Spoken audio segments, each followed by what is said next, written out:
बचपन में ही शीला की मां गुजर गई। शीला के पिता श्याम ने दूसरी शादी कर ली। शीला की सौतेली मां विमला उस पर बहुत अत्याचार करती थी। मैं तो कहती हूँ अब शीला की शादी करवा दो। 20 की पूरी हो गई है। अरे हाँ भाग्यवान, मैं लड़का देख रहा हूँ, कोई अच्छा मिल जाए तो कर दूंगा। इतना कहकर वह खेत पर चला गया। करम जली, इधर आ। जी माँ, कहिए। कितनी बार कहा है मैं तेरी माँ नहीं हूँ। जा, जल्दी से खाना लेकर आ, मुझे भूख लग रही है। शीला खाना लेकर आती है और कहती है, ये लीजिए। खाना देखकर विमला को गुस्सा आ जाता है। वह खाने की थाली रखकर शीला का हाथ मरोड़ देती है और 2 थप्पड़ मारती है और कहती है, तुझसे कितनी बार कहा है मेरी रोटी में घी लगा कर दिया कर। आज तुझे अच्छा सबक दिया है, आज के बाद कभी नहीं भूलेगी। शीला बहुत रोती है और सो जाती है। शाम में जब श्याम घर आता है तो पूछता है, बेटी उठ जा। अरे तू इस वक्त सो रही है, तेरी तबीयत तो ठीक है ना? शीला बिना कुछ कहे श्याम के गले लग जाती है। श्याम विमला की हरकतों को जानता था। वह समझ गया था कि कुछ तो हुआ है। श्याम ने विमला से कहा, आज मेरे दोस्त शंकर से बात हुई थी। वो अपने बेटे कौशल के लिए हमारी शीला का हाथ मांग रहा है। मुझे लड़का पसंद है और मैंने हाँ बोल दिया है। विमला ये सुनकर बहुत खुश हुई। उसने सोचा बस किसी तरह ये बला टले। पर श्याम खुश था क्योंकि शंकर उसका बचपन का दोस्त था। वह उसके परिवार को भली भांति जानता था। अगले महीने ही श्याम ने शीला की शादी खुशी खुशी कर दी। विदाई के वक्त जब शीला ने विमला को गले लगाया, तब विमला ने शीला को गले लगाकर कहा, मैं तेरी सगी माँ नहीं हूँ और दुआ करूंगी तेरी सास तेरा जीना नरक कर दे।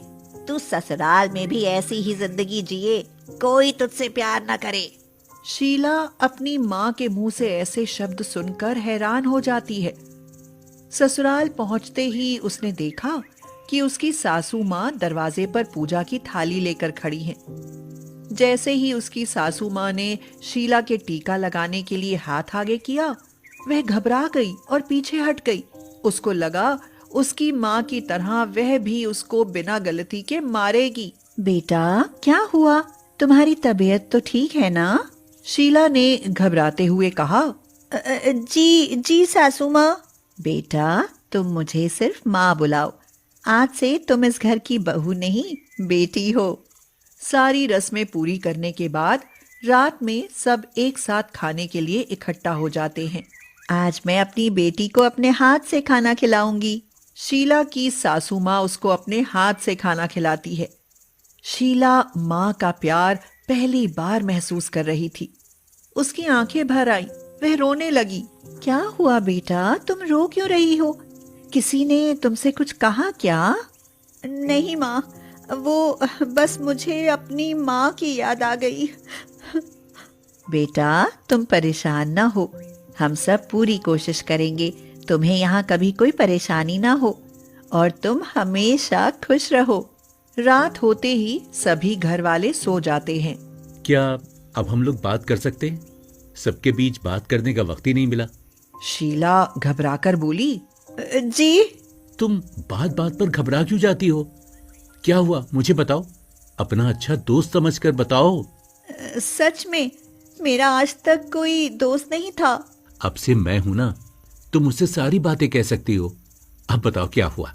शीला सारी बातें कौशल को बताती है कि कैसे उसकी सौतेली माँ उसे मारती थी और बुरा भला कहती थी। बताते बताते शीला रोने लगती है। कौशल प्यार से उसका हाथ पकड़ता है और बोलता है, अब से तुमको कोई परेशान नहीं करेगा। मैं हूं ना तुम्हारे साथ। और मेरी माँ, वो तो बहुत अच्छी है, वो तुम्हें बहुत प्यार करेगी। ऐसा सुनकर शीला धीरे से कौशल की गोद में सिर रखकर लेट जाती है और वह कब सो जाती है उसे पता ही नहीं चलता। कौशल ने उसे धीरे से एक हाथ से चादर ओढ़ाई। शीला डर न जाए या उसकी नींद खराब ना हो, इसीलिए वह पूरी रात ऐसे ही बैठे बैठे सोता रहा। सुबह देरी से जब शीला की आंख खुली तो उसने देखा वह रात में कौशल की गोद में ही सो गई थी और बेचारा कौशल पूरी रात बैठे बैठे सोता रहा। वह उठी तो कौशल की भी आंख खुल गई। अरे माफ करना, मैं कब सो गई मुझे पता ही नहीं चला। मेरी वजह से आप पूरी रात ऐसे सोए। कोई बात नहीं, तुम सुकून से सोई, मेरे लिए वही काफी है। इतना कहकर वह तेजी से चिल्लाया। क्या हुआ? अब शायद रात पर बैठे रहने से गर्दन अकड़ गई है। सामने मेज पर ट्यूब रखा है, तुम उठा दो, मैं लगा लूंगा तो जल्दी ठीक हो जाएगी। शीला ट्यूब उठाकर लाती है। मैं लगा दूं? हाँ, अगर तुम्हें दिक्कत ना हो तो। शीला बहुत आराम से उसकी गर्दन पर ट्यूब लगाती है। इतना प्यार और परवाह शीला ने पहले कभी महसूस ही नहीं किया था। तभी उसको याद आया कि उसकी तो आज पहली रसोई है और वह पहले से ही देरी से उठी थी। वह जल्दी से नहाकर तैयार हो गई और नीचे गई। उसने सबसे पहले मंदिर में पूजा करके सास ससुर के पैर छुए। माँ, मुझे माफ करना, उठने में देरी हो गई। जैसे ही उसकी सासू माँ ने उसके सिर पर हाथ रखने के लिए हाथ आगे बढ़ाया, वह डर गई और घबराकर पीछे हटी। तभी उसके पीछे खड़ा कौशल उसे संभालता है। बेटा, मैं सिर्फ यही बता रही थी कि मैंने सब खाना बना दिया है। तुम बस पूजा के लिए थोड़ी सी खीर बना दो। इसमें घबराने की क्या बात है? कौशल ने सारी बात अपनी माँ को बताई। बेटा, तुम्हारे साथ अभी तक जो भी हुआ हम उसे बदल तो नहीं सकते, पर आने वाले वक्त में हम सब तुम्हें इतना प्यार देंगे कि तुम अपना सारा बुरा वक्त भूल जाओगी। बेटा, तुम्हारे पापा ने मुझे सारी बात बताई थी। वो तुमसे बहुत प्यार करते हैं, पर शायद कभी जता नहीं पाए। तुम्हें और तकलीफ ना हो, इसलिए उन्होंने तुम्हारी शादी इतनी जल्दी कर दी। पीछे खड़े शीला के पापा और उसकी सौतेली माँ ने ये सब बातें सुनी तो विमला को अपने किए पर बहुत पछतावा हुआ और उसकी आंखें भर आईं। वह बोली, बेटी, मुझे माफ कर देना। विमला के इतना बोलते ही कौशल आगे आया और बोला, माफ करिएगा, पर अब शीला को माँ की जरूरत नहीं है। उसका पूरा परिवार उसके साथ है और उससे बहुत प्यार करता है। और पापा, आप जब चाहे अपनी बेटी से मिल सकते हैं, पर अकेले। शीला को किसी और की जरूरत नहीं है। श्याम ये देखकर खुश था कि सब लोग शीला से इतना प्यार करते हैं। वह विमला को लेकर वहां से चला गया।